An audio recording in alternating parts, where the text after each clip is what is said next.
ایک لمحے کے لیے بھی جوانوں کو بیک فٹ پہ جانے کی ضرورت نہیں ہے عقیدے کے معاملے میں. کیوں؟ آج دنیا یہ کہتی ہے کہ اتحاد ہونا چاہیے. اتحاد بہت اچھی چیز ہے لیکن ہر معاملے میں تو اتحاد نہیں.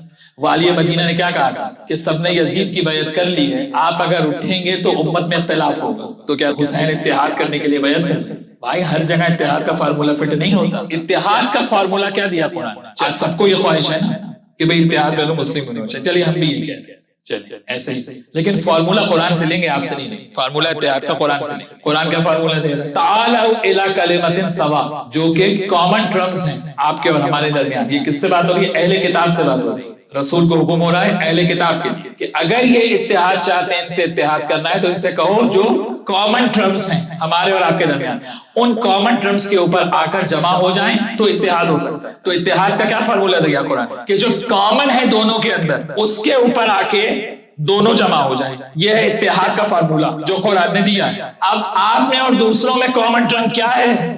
وہ ہے حدیث ثقلین.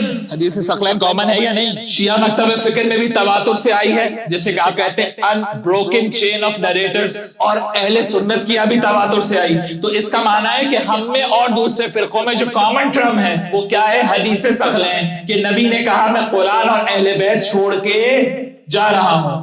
اگر تم گمراہی سے بچنا چاہتے ہو تو وہ گمراہی سے بچے گا جو قرآن اور اہل بیت سے متمسک رہے گا. اس کا معنی ہے کہ کامن ٹرم ہے حدیث ثقلین. اب جب ہوگا اتحاد تو آپ تو پہلے سے حدیث ثقلین پر قائم بھی ہیں اور دائم بھی ہیں.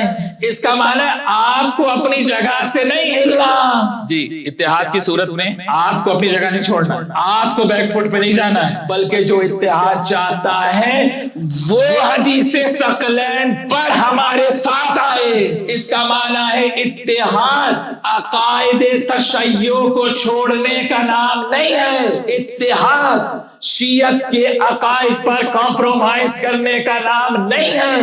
اتحاد اس صورت میں ہوگا جب دوسروں کو حدیث ثقلین پر جمع کرو گے. یہ ہے اتحاد کی صورت. آپ کو نہیں ہلنا ہے اپنی جگہ سے, کیونکہ آپ تو پہلے سے وہیں پہ موجود ہیں کہ جہاں پر امت کو جمع ہونا ہے, تو آپ تو وہاں قائم بھی ہیں اور دائم بھی ہیں. آپ کو تو اپنی جگہ سے ایک ذرہ برابر بھی نہیں کھسکنا ہے, دوسرے کو یہاں آنا ہے. اگر الٹا فارمولا لگایا آپ نے تو اپنے مقام ہدایت سے بھی جائیں گے, اور یہی ہو رہا ہے. دیکھیں میں نے قرآن سے فارمولا دیا نا. قرآن کیا کہہ رہا ہے؟ کلمہ سوا کے اوپر جمع ہو, جو کامن ہے تم دونوں کے درمیان, اور کامن اہل بیت ہے. تو در اہل بیت کو تو آپ تھامے بیٹھے ہیں, آپ کو اب دائیں بائیں کہاں جانا ہے؟ جو اتحاد کرے وہ آپ کے پاس در اہل بیت پر آئے. اس کے علاوہ کوئی دوسری صورت اللہم صل علی محمد